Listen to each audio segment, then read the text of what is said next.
avec Eric Revel. Et l'édito éco, puisqu'on va parler des trains de nuit. Il y en a un qui dort peut-être encore, c'est Jean Castex en tout cas.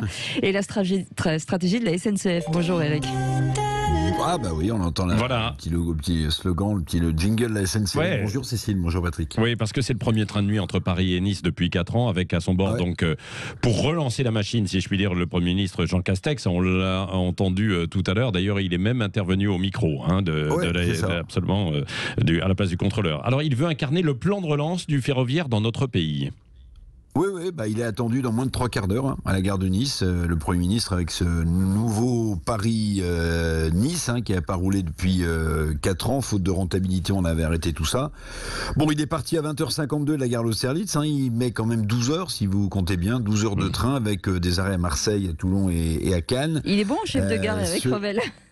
Comment ? Vous êtes bon, chef de gare. Oui, non, mais parce que je regarde en même temps mes notes et ce Paris-Nice devrait quand même précéder le lancement d'autres lignes de train de nuit. Vous voyez, c'est devenu une mode et une façon de se déplacer. On parle d'un Paris-Tarbes ou encore d'un Paris-Vienne.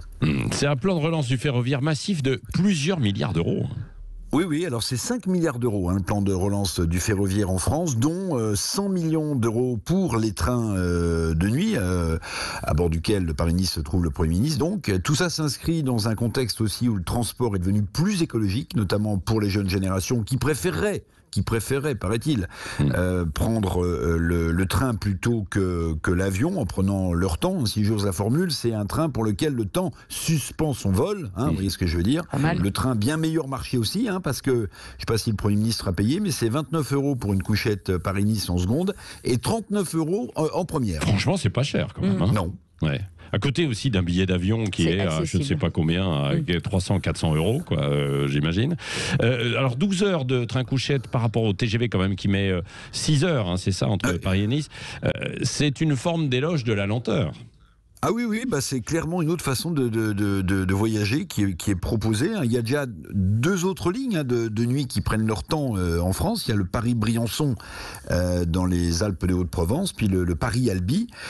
Oui, dans ces trains, finalement, on prend d'une certaine manière le temps de vivre, le temps de voyager. Alors c'est paradoxal, mais la société l'est, parce qu'à l'heure des TGV qui filent à toute vitesse, à l'heure des futurs LGV, on en avait parlé, ces lignes à grande vitesse dans le sud notamment, à l'heure aussi des réseaux sociaux qui vous envoie à l'autre bout du monde sur un clic à la vitesse de la lumière, eh bien oui, voici le temps tranquille des trains de nuit qui musardent au travers du pays. Prendre son temps, c'est finalement avoir le temps de se sentir vivant. Alors pour la SNCF, c'est beaucoup moins poétique parce que c'est une sorte de quadrature du cercle quand même, sur injonction gouvernementale. Donc relance des trains de nuit.